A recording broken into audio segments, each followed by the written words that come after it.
Relaciones colectivas de trabajo. Sindicato. Es la asociación de trabajadores o patrones constituida para el estudio, mejoramiento y defensa de sus intereses. Néstor del Buen Lozano define el término como la persona social libremente constituida por trabajadores o por patrones para la defensa de sus intereses de clase. ¿Cómo se desarrolla la negociación colectiva? La negociación colectiva es un mecanismo fundamental del diálogo social, a través del cual los empleadores y sus organizaciones y los sindicatos pueden convenir salarios justos y condiciones de trabajo adecuadas. Además, constituye la base del mantenimiento de unas buenas relaciones laborales. Entre las cuestiones que se abordan habitualmente en los programas de negociación figuran los salarios, tiempo de trabajo, capacitación profesional, la seguridad, la salud en el trabajo y la igualdad de trato. Contrato colectivo. El contrato colectivo de trabajo es el convenio celebrado entre uno o varios sindicatos de trabajadores o uno o varios patrones o uno o varios sindicatos de patrones, con objeto de establecer las condiciones según las cuales debe prestarse el trabajo en una o más empresas establecidas. Elementos del contrato colectivo. 1. Acuerdo de voluntades. 2. Celebrado entre un sindicato de trabajadores y uno o más de patrones. 3. Regula las condiciones de prestación de un servicio. 4. Es aplicable a una o más empresas o establecimientos. Duración y determinación del contrato. Es indefinido. Cuando no se haya establecido un término, durará en tanto perduren las causas y razones que le dieron origen.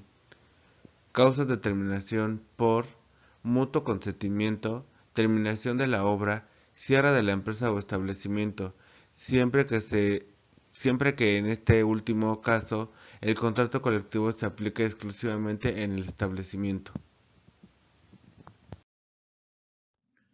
Contrato de ley. Es el convenio celebrado entre uno o varios sindicatos de trabajadores y varios patrones, con el objeto de establecer las condiciones según las cuales deben prestarse el trabajo en una rama determinada de la industria y declarado obligatorio en todo el territorio nacional.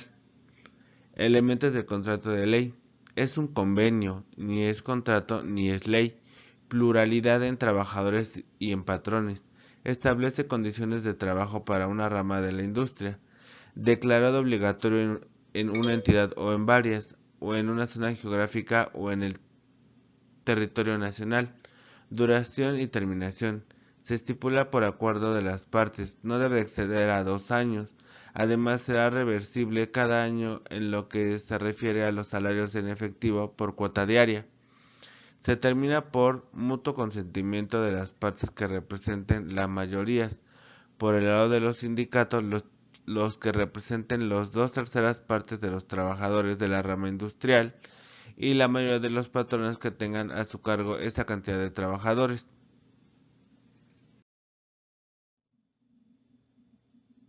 Huelga. La ley sostiene que la huelga es la suspensión temporal de trabajo llevada a cabo por una coalición de trabajadores. Mario de la Cueva define como el ejercicio de la facultad legal de las mayorías obreras para suspender sus labores en las empresas, previa observancia de las formalidades legales, para obtener el equilibrio de los derechos o intereses colectivos de los trabajadores y el patrono. Elementos más comunes de la huelga. La huelga implica una suspensión de labores. Es instituida por los trabajadores. Su fin es mejorar las condiciones de la clase trabajadora. Paro.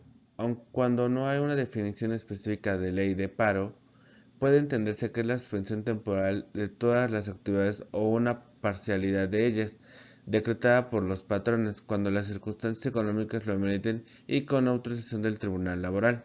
Los paros serán lícitos únicamente cuando el exceso de producción haga necesario suspender el trabajo para mantener los precios en un límite costeable. La diferencia entre huelga y paro es que la huelga está sujeta por los trabajadores y el paro es por los patrones.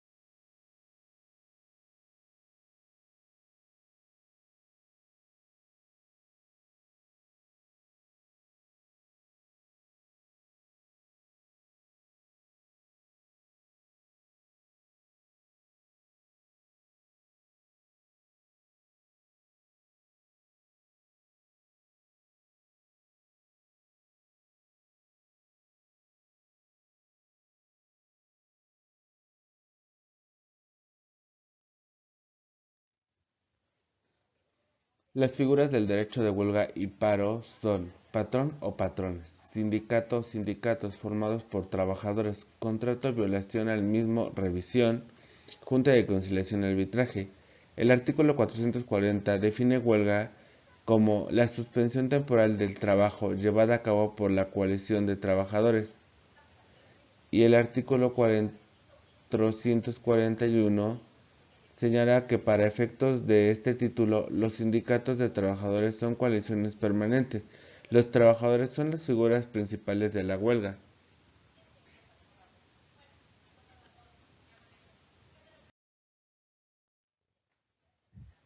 Relación entre el derecho de huelga y sindicato.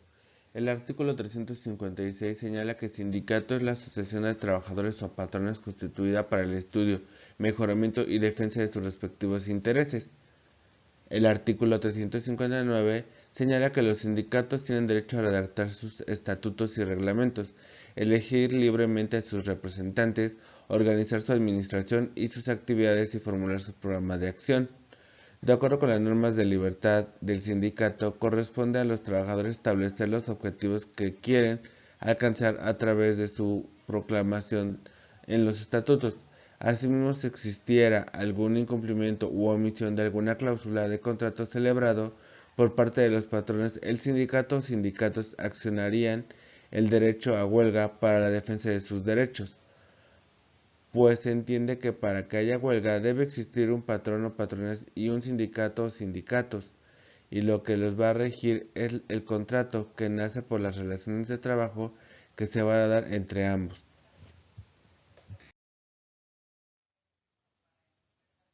Conclusión. Los contratos colectivos de trabajo son un convenio que se celebra entre sindicatos de trabajadores o patrones con el objetivo de establecer las condiciones por las cuales prestarse el trabajo. Sus finalidades son los que se conducen a la tipificación de las relaciones de trabajo y que en el contrato colectivo es una institución con primicia sobre los contratos individuales. Su duración es indeterminada y las causas para las que la relación termine puede ser por mutuo consentimiento, terminación de la obra y cierre de la empresa. El contrato de ley viene del contrato colectivo, pero este se aplica en la rama de la industria y tiene una duración máxima de 2 años. Todo esto nos lleva a que si no se cumple lo que se ha establecido dentro de la empresa y existen faltas, puede deliberarse situaciones como huelgas o paro, que es la suspensión temporal de todas las actividades o parcialmente alguna de ellas, con la diferencia en que la huelga la realizan los trabajadores y el paro los patrones.